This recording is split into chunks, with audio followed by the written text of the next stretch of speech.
গত সপ্তাহে শেয়ার বাজারের লেনদেন হওয়া ৫ কার্যদিবসের মধ্যে ৩ কার্যদিবসেই লেনদেনে অংশ নেওয়া বেশিরভাগ প্রতিষ্ঠানের শেয়ার ও ইউনিটের দাম কমেছে।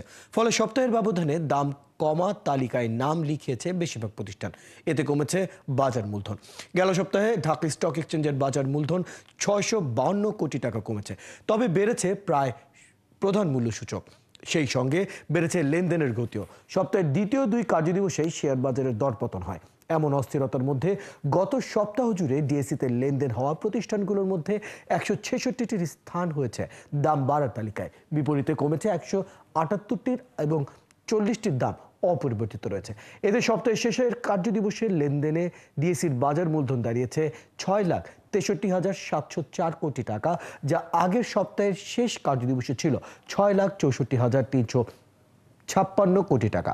অর্থাৎ সপ্তাহের ব্যবধানে বাজার মূলধন কমেছে ৬৫২ কোটি টাকা। আগের সপ্তাহে বাজার মূলধন বাড়ে ১,৬৩৭ কোটি টাকা।